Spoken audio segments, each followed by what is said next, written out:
We are 1 week away from the critical midterm elections with the future of Congress at stake. Republicans now control both the House and the Senate. Democrats hold 195 House seats. They would need a net gain of 23 seats on Election Day to take control of the House of Representatives and the Senate.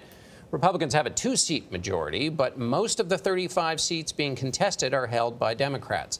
Tight races are unfolding in several states, including Arizona, Missouri, and Florida, where Democratic Senator Bill Nelson is neck and neck in his re-election battle with Republican Governor Rick Scott.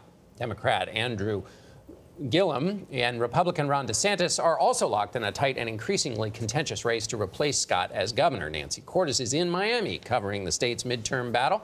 Nancy, good morning.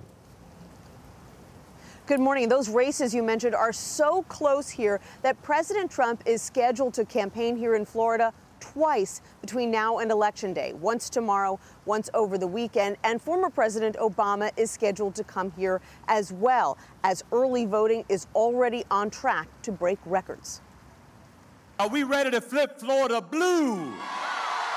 Florida's governor's race pits the mayor of Tallahassee against a Republican congressman from Jacksonville. Taking a page from the president, Republican Ron DeSantis has hammered his opponent on immigration in these closing weeks.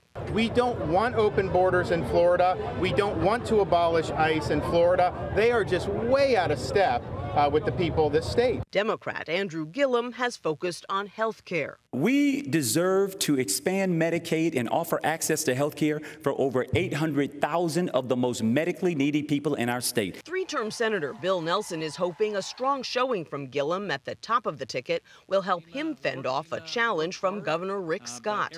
Rick Scott, for 8 years, has refused to expand Medicaid. Medicaid was a rare topic of agreement among the 4 Florida voters we met in Miami. Wanda, should Florida have expanded Medicaid? I think so. I think it should have. You know, we talk about taking care of our citizens, and one of the most important ways we can do that is to ensure the health of our citizens. But they were divided over immigration and that caravan of Honduran migrants heading north. There are people that are fleeing immense persecution, they're fleeing poverty, they're fleeing hunger, and they want to come to the United States. So you're saying that they should then go ahead, break the immigration laws, come here and take over and come before the people that are waiting in line? This caravan's like 1,000 miles away. I think it's just being used as a midterm election issue to rile up the base. Listen, we all came, all of our ancestors came here from somewhere, you know what I mean? But they all came. Legally. Yes, legally, in an appropriate manner. The president waded into the governor's race here yesterday, tweeting that the Democratic candidate Andrew Gillum, without proof, is a thief. Gillum responded on Twitter, calling the president weak and urging Floridians to vote. Norah? Some people calling that racially charged language. Nancy, thank you.